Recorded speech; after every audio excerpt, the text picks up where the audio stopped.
الحمد لله نحمده ونستعينه ونستغفره ونؤمن به ونتوكل عليه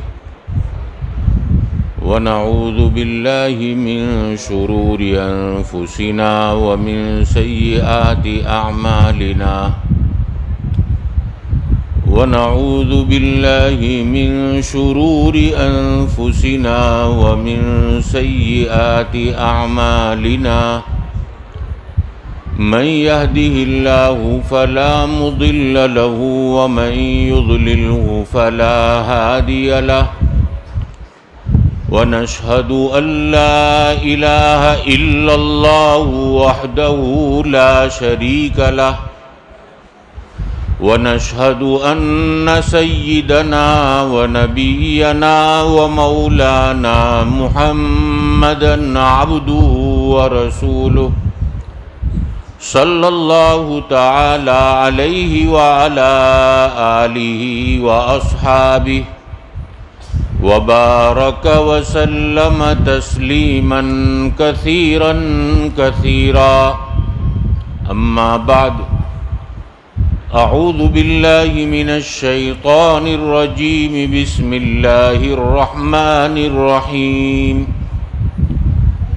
إن الذين قالوا ربنا الله ثم استقاموا تتنزل عليهم الملائكة ألا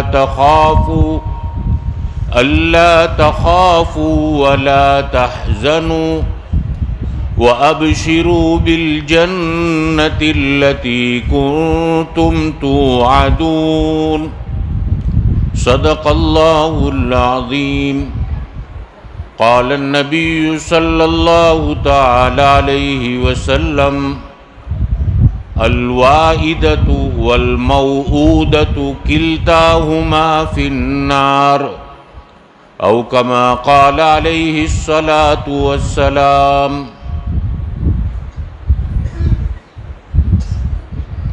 معزز علماء کرام، محترم عزیز دوست اور بزرگوں، چونکہ عمر بھی ہو چکی اس لیے ذمہ داران سے میں نے کہا کہ مولانا ثاقب صاحب کی بات پر ہی ختم کر لیا جائے اور دعا بھی انہی سے کرا لی جائے، لیکن چونکہ پروگرام پہلے سے ترتیب دیا ہوا تھا اور مجھے وقت موعود پر آنا تھا، لیکن مجھے کہا گیا کہ ابھی جوانوں کا دور چل رہا ہے، بوڑھے کی ابھی ضرورت نہیں ہے. اس وجہ سے میں اپنے وقت مقررہ سے کچھ تاخیر سے پہنچا اور سب سے پہلے میں وہ دو نوجوان جن کو اپنی آنکھوں سے اس سلسلے کی محنت اور فکر میں دیکھتا رہا اور اللہ کے گھر میں بیٹھ کر کہتا ہوں کہ ان کے فون کے آنے پر نہ کہنے کی ہمت بھی نہیں ہوئی. ایک تو ہیں حافظ مبشر برف والا اور ایک دوسرے ہیں مولانا عمار صاحب. یہ دونوں نو عمر لڑکے لیکن بڑی فکروں کے ساتھ جو ہے چلتے ہیں، اپنی مسجد کی ذمہ داری، ماحول کی فکر کہ کس طرح سے ماحول بن جائے. اور اس وقت یہاں جو ہے نوجوانوں کا طبقہ زیادہ دیکھ کر اور بھی زیادہ خوشی ہوئی کہ الحمدللہ آج یہ چھوٹی چھوٹی عمر قریب البلوغ یا بالغ اس تیزی کے ساتھ اللہ کے گھر کی طرف آگے بڑھے. اللہ ان کو دنیا اور آخرت کے ہر مرحلے میں آگے رکھے. اور جو علماء کی انہوں نے قدریں کی اور جس جو ہے خاموشی کے ساتھ اور سنجیدگی کے ساتھ پورے پیغام کو سنا. حالانکہ ہم سب جانتے ہیں کہ ہمارے سورت والوں کے لیے سنڈے نائٹ بڑی جو ہے عظمت والی ہوتی ہے، حالانکہ اس کی عظمت ہونی نہیں چاہیے. آج وہ ہمارے بچوں نے ثابت کر دیا کہ سنڈے نائٹ کی اتنی اہمیت نہیں جتنے اللہ کے دین کی باتوں کی اہمیت ہے.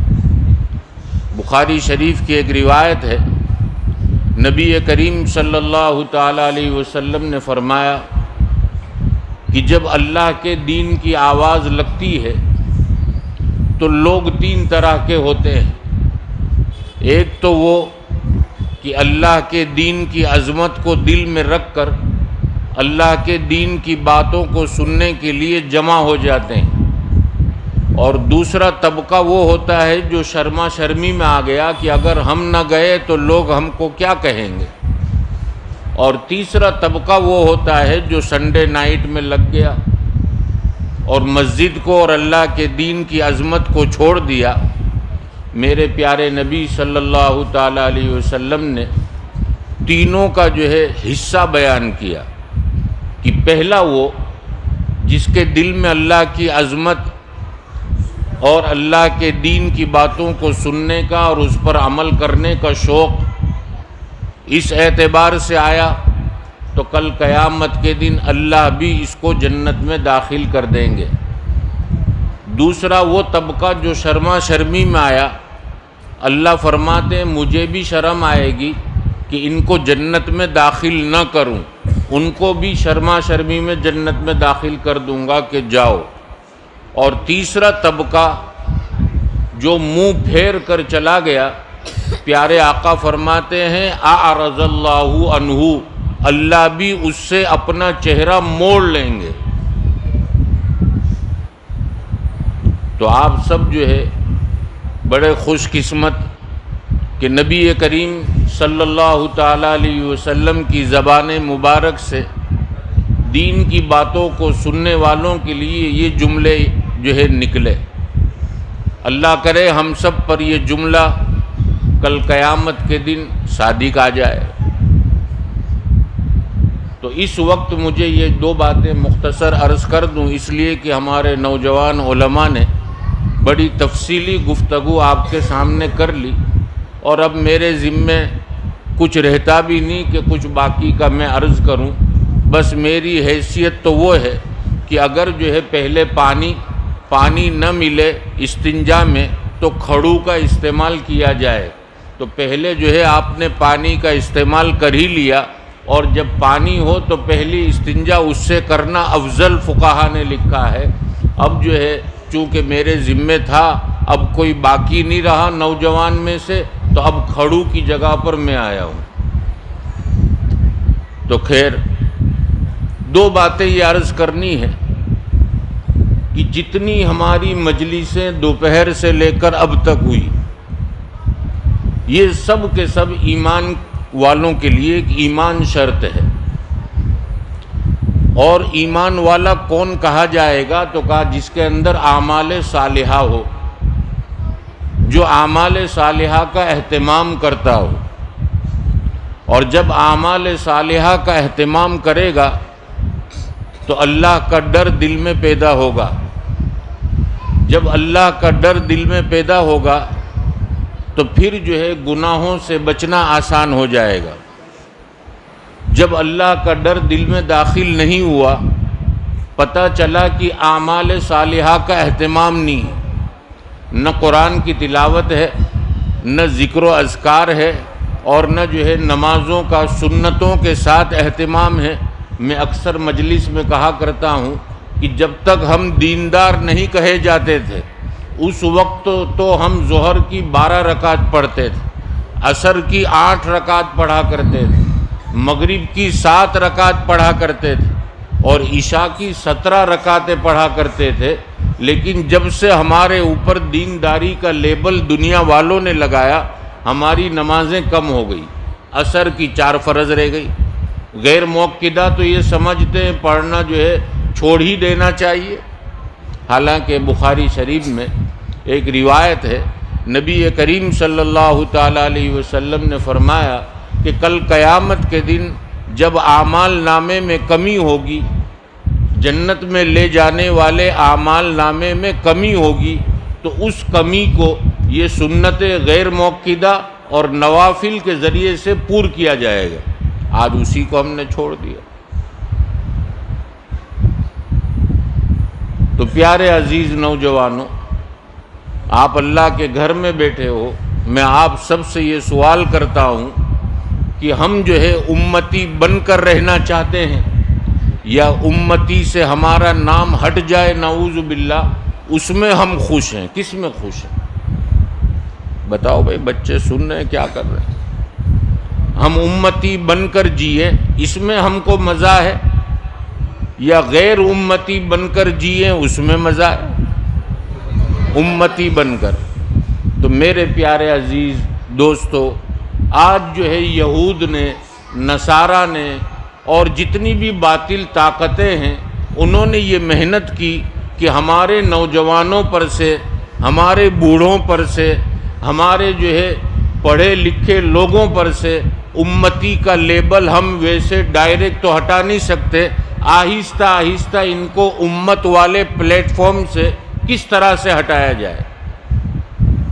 تو وہ پلیٹ فارم انہوں نے تیار کیا، ایک کو نام دے دیا فیشن،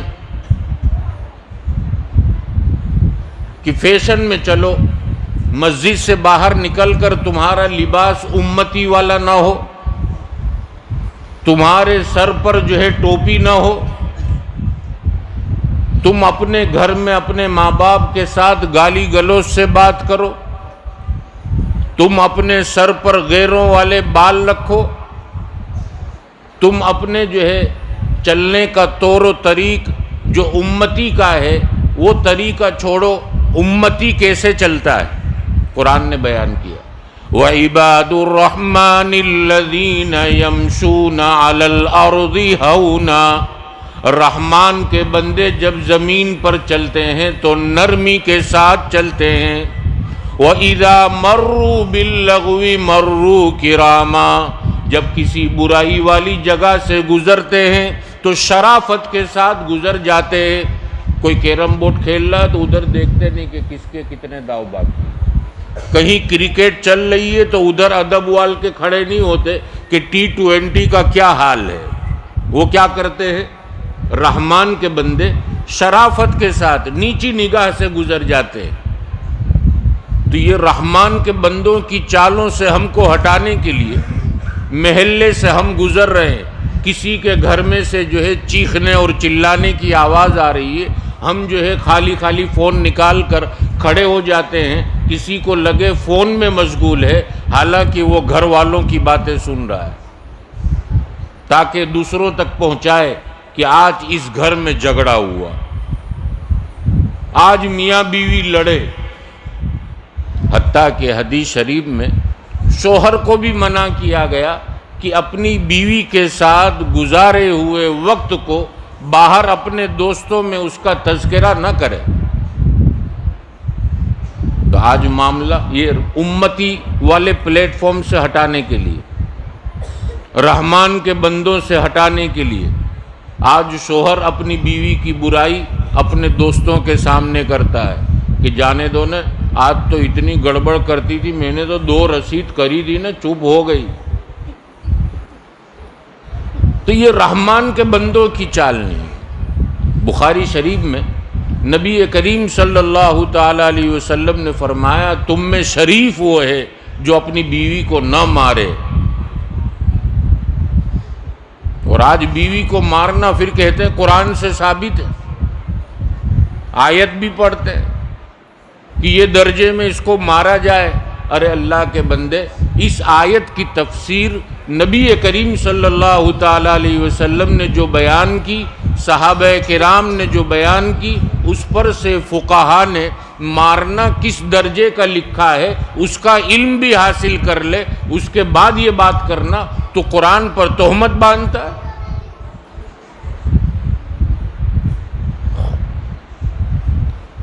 تو یہ رحمان والے پلیٹ فارم سے ہٹانے کے لیے کہ بندہ جو ہے جہنم والے راستے پر کیسے آ جائے، امتی میں سے اس کا نام جو ہے موت کے وقت کیسے نکل جائے. پیارے آقا نے فرمایا، من تشبہ بقوم فہو منہم. میرے چھوٹے چھوٹے پیارے بچوں، عزیز نوجوانوں، آپ کو پلیٹ فارم سے ہٹانے کے لیے آپ کے کانوں میں گانوں کی آوازیں بجے، اس کے لیے آپ کو کہا بلوٹوتھ لگا لو اور پورے راستے آپ گانے سنتے جاؤ تاکہ تمہارا شمار پیارے آقا کی امتیوں سے نکل جائے۔ میرے پیارے نوجوان کو معلوم نہیں، وہ گاڑی چلا رہا ہے، گانوں کی دھن بج رہی ہے، اور اسی وقت اللہ نے حکم دیا ملک الموت کو کہ جاؤ یہ بھاگل پہنچے، اس سے پہلے تو اس کی روح قبض کر لو۔ اب یہ میرا بیٹا قبر میں جانے کے بعد روئے گا، آخرت میں روئے گا، ماں اس کو دیکھ کر کیسے برداشت کر سکے گی؟ باپ اس کو دیکھ کر کیسے برداشت کر سکے گا کہ میرا لختے جگر اس کے ہونٹ کاٹے جا رہے ہوں، اس کے بالوں سے جو ہے اس کو گھسیٹا جا رہا ہو، اور اس کے بدن پر پھوڑے پڑے ہوئے ہوں، اور اس کے پھوڑوں سے خون اور پیپ نکل رہا ہو، اور میرا بیٹا کہتا ہو پیاس لگی ہے، پیاس لگی ہے، کوئی مجھے ایک گھونٹ پانی پلا دو۔ فرشتے کہیں گے اللہ بڑا قابل رحم، اس کی آواز میں بڑا درد، اب لگتا ہے کہ اس کو پانی دے دیا جائے۔ اللہ فرمائیں گے نہیں، یہ تو میرا نافرمان تھا، اگر اس کو پینا ہے تو اس کے بدن میں جو پھوڑے پڑے ہوئے ہیں، ان پھوڑوں سے جو خون اور پیپ نکل رہا ہے وہ اس کو پینے کے لیے دے دو۔ امام غزالی فرماتے ہیں اتنا بدبودار ہوگا کہ اگر اس کا ایک کٹورا آسمان سے زمین پر ڈال دیا جائے تو اس کی بدبو سے پوری زمین پر قیامت تک گھاس نہ اگے۔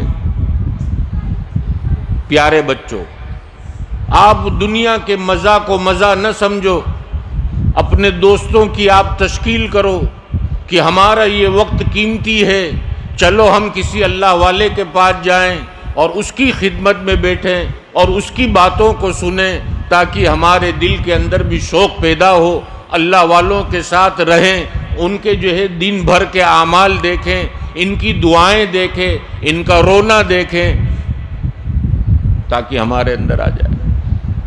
آج بندہ ناز کرتا ہے، کیا ناز کرتا ہے؟ مکان کی ضرورت ہے، اے اللہ مکان دے دے، اے اللہ میں کہاں جاؤں، دینا ہی پڑے گا۔ تو یہ دینا ہی پڑے گا کون بول سکتا ہے؟ جو ناز کرتا ہو۔ جیسے آپ کے دلوں میں میری محبت، میرے دل میں آپ کی محبت، میں نے ناز میں یہ کہہ دیا کہ بھئی چائے مجھے پلا دو، تو آپ خوشی سے قبول کرو گے، ارے بھئی چائے کا موقع ہم کو مل گیا۔ تو بندہ کون سا ناز کرے؟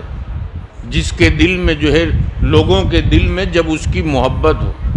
اگر آپ محبت نہیں ہے اور ناز کروں میں، آپ کے دل میں میری محبت نہیں ہے اور میں کہوں کہ چائے کوئی پلا دو، تو کوئی کہے گا خلیل یہاں پاس میں ہی ہے مولانا، ذرا آگے نکلو گے ٹن مارو گے کہ آ جائے۔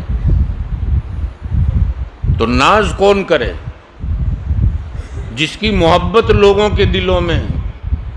حضرت ابراہیم ابن ادہم رحمۃ اللہ علیہ، سلطنت، بادشاہت، ساری جو ہے چیزیں دنیا کی چھوڑ دی اللہ کے لیے، یہ ناز کر سکتے تھے۔ جب ایک جنگل سے ان کا گزر ہوا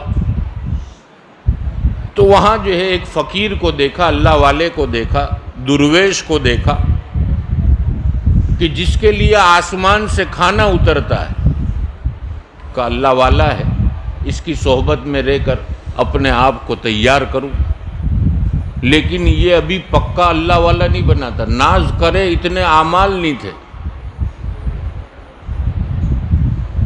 اس نے کیا کہہ دیا؟ تم کو یہاں رہنے کی اجازت نہیں، آگے جاؤ۔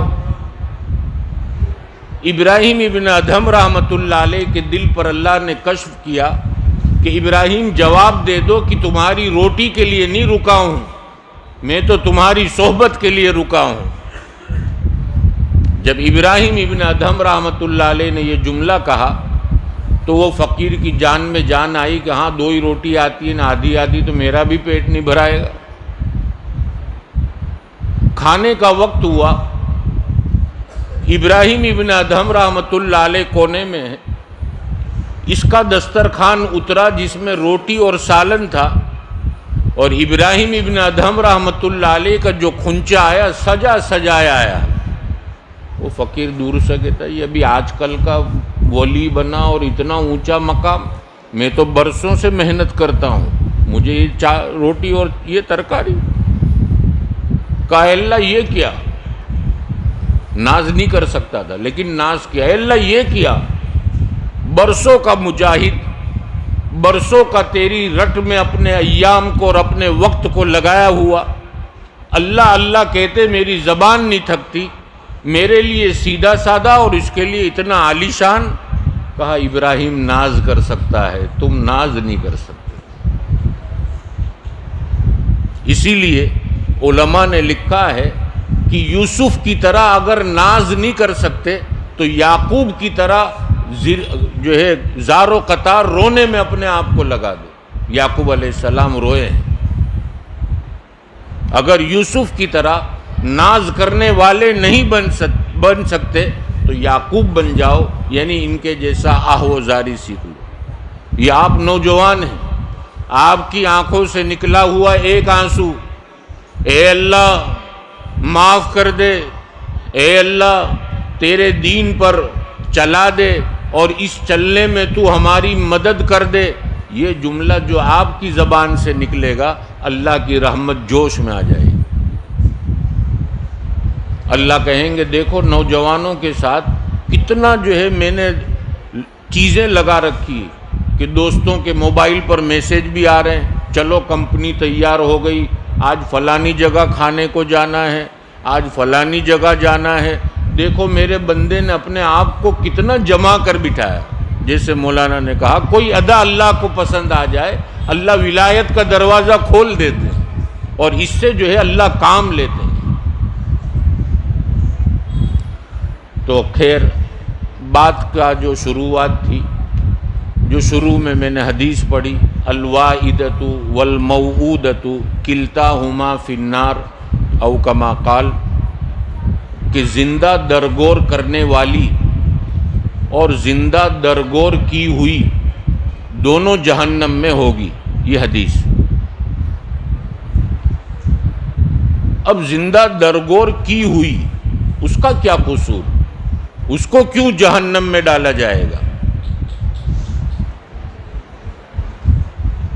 ایک سوال کھڑا ہو گیا کہ بھئی جس کو زندہ، جو پہلے جو دستور تھا وَإِذَا الْمَوْعُودَةُ سُئِلَتْ بِأَيِّ ذَنْبٍ قُتِلَتْ، کہ زندہ درگور کی ہوئی لڑکیوں سے پوچھا جائے گا کہ کون سے گناہ اور کون سے جرم میں تم کو دفن کیا گیا۔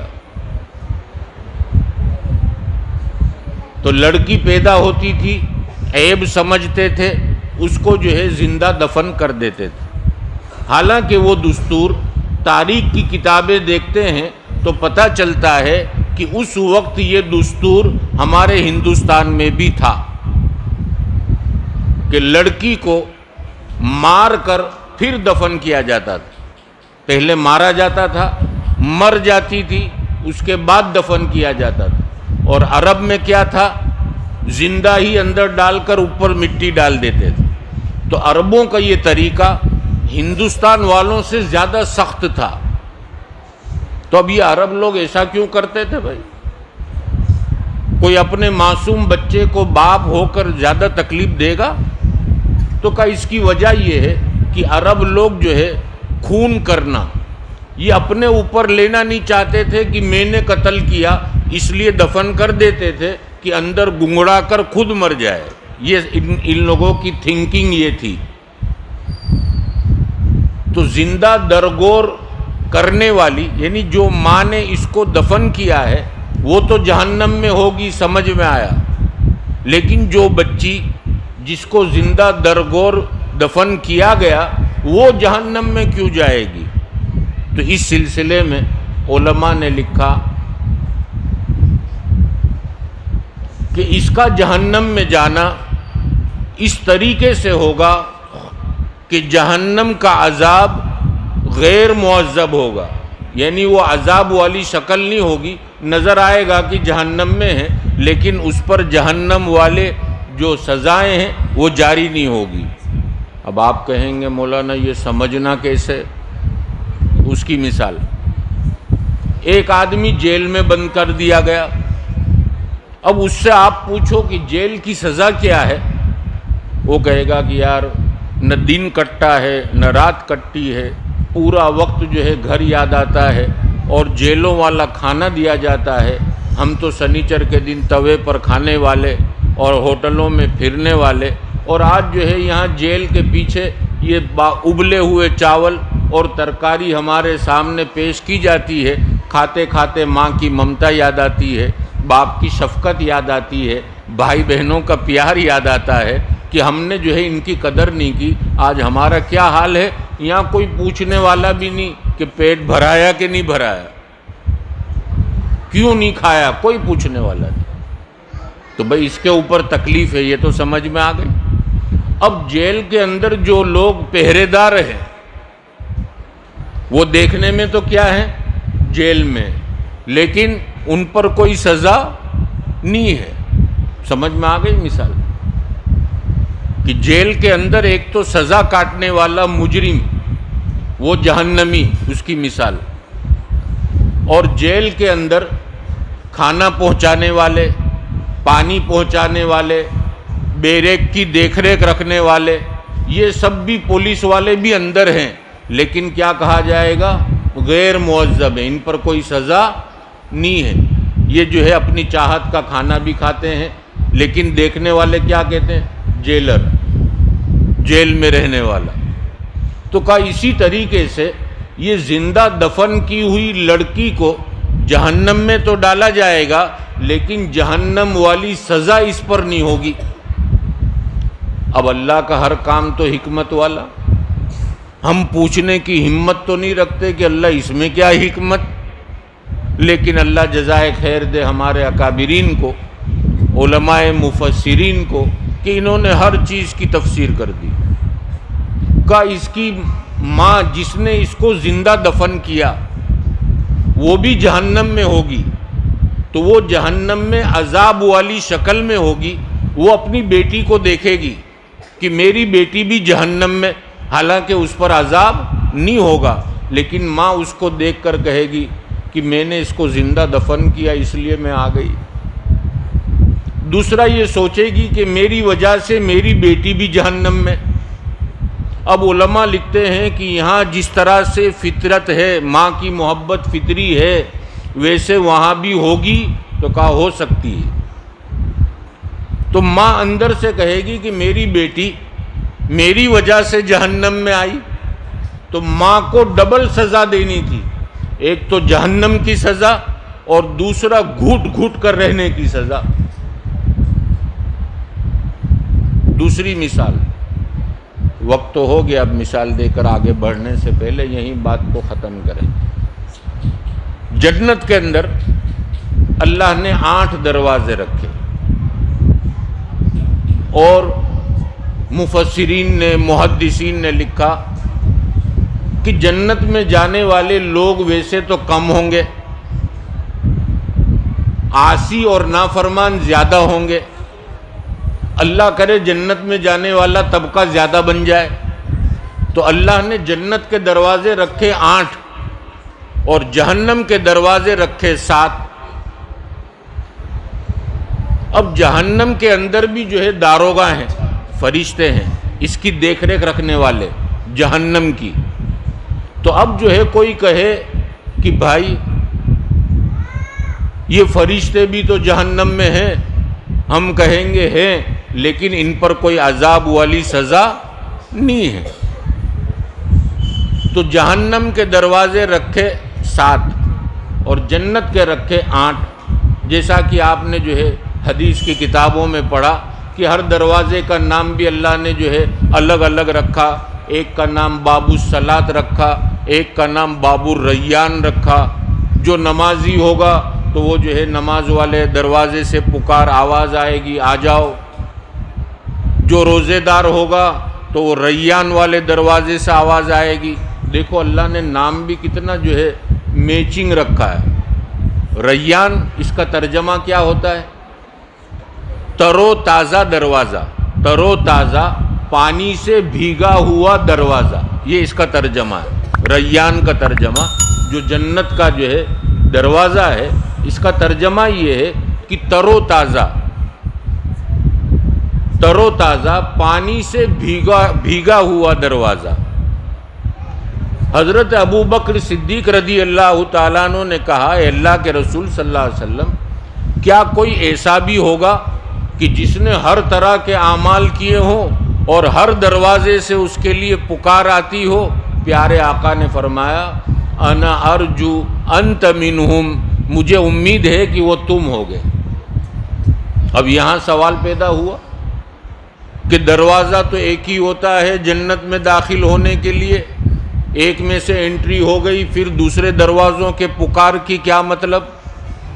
ایک جواب تو یہ ہے کہ اعزاز اور اکرام میں ہوگا، اور دوسرا جواب یہ ہے کہ جنت جو ہے یہ اوپر نیچے بنی ہے، پھیلی ہوئی اور اوپر نیچے، تو ہر دروازے سے جس نے ہر طرح کے اعمال تیار کیے ہوں گے تو پہلے جو ہے بابو صلاۃ سے داخل ہوگا، تو بابو ریان کہے گا میرے میں سے، اس میں سے انٹری، تیسرا کہے گا میرے میں سے، اس میں سے انٹری، تو یہ اس کے اعزاز اور اکرام میں 7واں دروازہ 8واں دروازہ جب پار کرے گا تو جنت میں انٹری ہو جائے گی۔ تو جنت میں لے جانے والے اعمال جب بندہ کرتا ہے تو حق تبارک و تعالی اس کو ضائع نہیں کرتے۔ اب یہ چھوٹی عمر، اس میں آپ کم از کم اتنا تو کر سکتے ہیں کہ بھئی سنڈے کا دن ہماری فرصت کا فارغ وقت، اس میں ہم جو ہے دوپہر تک سوتے ہیں، دوپہر کے بعد اٹھے تو کسی اللہ والے کی مجلس وقت پہلے سے معلوم کر لیں کہ بھئی ہم آپ کے پاس آنا چاہتے ہیں، یہ وقت ہو تو ہمیں دے دو، اگر وہ اللہ والے آپ کو وقت دے دیں، اس وقت پر پہنچنا، ٹائم ٹیبل کی پابندی ضروری ہے، اس وقت پر پہنچ جانا، اور جتنا وقت دیا اتنا بیٹھنا، پھر فوراً نکل جانا۔ لوگ یوں سمجھتے ہیں کہ مولانا کا تو میرا گھر جیسا ہے، واندہ نہیں، آدھا کلاک زیادہ بھی کھینچ ڈالے کوئی پرابلم نہیں، تو یہ بے ادبوں کو پھر جو ہے نصیحت حاصل نہیں ہوتی۔ با ادب بن کر جائیں، اجازت لے کر جائیں، اور اگر اجازت نہ ملے تو ان کے بارے میں دل میں بدگمانی بھی نہ ہو، بلکہ یہ کہے کہ اللہ میرے کوئی گناہ کی نحوست تھی کہ آج اس پاک مجلس سے میں محروم رہ گیا۔ ان کی باتوں کو برا نہ مانے، اس لیے کہ جو اللہ والے ہوتے ہیں وہ بولتے ہیں لیکن دل میں نفرت ذرہ برابر نہیں رکھتے۔ حضرت مفتی عبدالرحیم صاحب لاجپوری نور اللہ مرکزہ کی خدمت میں رہتا تھا، ہمارے سالے کا جو ہے ولیمہ تھا، مرحوم عثمان بھائی نواب نور اللہ مرکزہ نے مفتی صاحب سے کہا کہ ولیمے کی دعوت، تو حضرت نے فرمایا کہ میں ولیمہ کھانے وہاں تک تو نہیں آ سکتا، البتہ ولیمے کے کھانے میں بڑی برکت ہے، سہولت ہو تو یہاں بھیج دینا۔ میرے سسر نے مجھے کہا کہ آپ کی یہ ذمہ داری آپ کو لے کر جانا ہے۔ میں پہنچا اور دروازہ جو ہے کھٹکھٹایا، ایک مرتبہ جواب نہیں آیا، دوسری مرتبہ جواب نہیں آیا، تیسری مرتبہ، اور پھر اس کے بعد بیل بھی دبائی اور دروازہ بھی ٹھوکا۔ حضرت نے غصے سے دروازہ کھولا اور کہا کون ہو؟ میں کہا حضرت عبدالرحیم۔ کون عبدالرحیم؟ اتنے غصے میں میں سمجھ گیا، میں نے کہا یہ اللہ والوں کی ناراضگی، ان کو اب راضی کر کر یہاں سے جانا ہے۔ تو اندر کمرے میں گیا، میں نے دسترخوان بچھایا، ٹفن کھولا، اور ٹفن کھولنے کے بعد ہمت نہیں ہوئی پاس میں بیٹھنے کی، تھوڑا دور ہٹ گیا، تو حضرت نے فرمایا یہاں آ جاؤ، قریب میں بیٹھ جاؤ، اور پھر اپنے ہاتھ سے لقمہ لیا اور میرے منہ میں رکھا، اور پھر کہا کہ حدیث میں آپ نے تو حدیث بھی پڑھی ہے، قرآن بھی پڑھا ہے کہ 3 مرتبہ اجازت مانگو، نہ ملے تو واپس چلے جاؤ۔ تم نے اتنا ٹھوکا کہ میں نماز میں تھا اور نماز توڑ کر تم کو دروازہ کھولا ہے۔ تو اکثر جو ہے بڑوں کی مجلس میں جانے سے پہلے ہم ادب سیکھتے نہیں، اور پھر کیا کہتے ہیں ملاقات بھی نہیں ہوئی، یہ بھی نہیں ہوا. ارے بھائی اس کے لیے ترتیب، پہلے سے وقت لو، ان کے بتائے ہوئے وقت پر پہنچو، اور وہ کہے اس وقت پر آپ چلے جاؤ کہ بھائی آدھا گھنٹہ آپ کا وقت ہے، آپ خود ہی چلے جاؤ. یہ نہیں کہ پوچھو مولانا بیٹھوں کہ جاؤں. اب وہ بیچارے شرما شرمی میں کیا کہیں. جیسے ایک اللہ والے تھے ہاسپٹل میں ایڈمٹ تھے، ان کا ایک خادم تھا میرے جیسا بک بک بک بک کرنے والا، 1 منٹ چپ نہیں رہا. اور جب دیکھا کہ حضرت کے چہرے پر اور پیشانی پر تھکن کے آثار ہیں تو کہا حضرت اب دروازہ بند کر دوں ملاقات والوں کے لیے. اب یہ اللہ والے کیسے کہیں کہ زیادہ پریشان تو تیرے سے ہوں، کیونکہ کسی مومن کا دل توڑنا. تو انہوں نے کہا ہاں ایک کام کرو، باہر سے بند کر دو تو اللہ والوں کا دل نہ دکھے، ایسا نہ ہو کہ ہم جو ہے بے ادب ہو کر نکلے. اس کا بھی خیال رکھیں انشاءاللہ. اس طرح کا اگر اہتمام کریں گے. اور بھی چند باتیں تھیں لیکن آپ لوگ جو ہے دوپہر سے بیٹھے ہو اور انتظار میں بھی ہو کہ جلدی دعا ہو اور کھانا کھا کر ہم اپنے اپنے گھروں کی طرف جائیں. لہٰذا میں اپنی بات کو یہیں ختم کرتا ہوں. حق تبارک و تعالی آپ سب کے جمع ہونے کو قبول فرمائے. اور دوسری جو ہے انہوں نے خوشخبری یہ سنائی کہ جو بچے ڈسپلن کے ساتھ بیٹھے ان کے لیے ہم نے انعام رکھا. یہ بہت اچھی چیز ہے. انشاءاللہ اس سے ہمارے نوجوانوں میں سنجیدگی اور ادب آئے گا کہ اللہ کے گھر میں کس طرح سے بیٹھنا چاہیے، اللہ کے گھر میں ہمارا جو ہے رہنا کس طرح سے ہو. ہم سب جو ہے اعتکاف کی نیت کے ساتھ آئے ہیں اور امید ہے اللہ کی ذات سے کہ اللہ تعالی ہم سب کو بغیر ثواب کے جو ہے واپس نہیں لوٹائے گا. ہم خالی ہاتھ آئے ہیں، انشاءاللہ جھولی بھر کر واپس جائیں گے. تو دعا تک اطمینان اور سکون کے ساتھ بیٹھیں. جو اعلانات ہوں اس کو جو ہے غور سے سنیں اور پھر دعا کر لیں گے انشاءاللہ. آپ لوگ یہ اعلان کرو.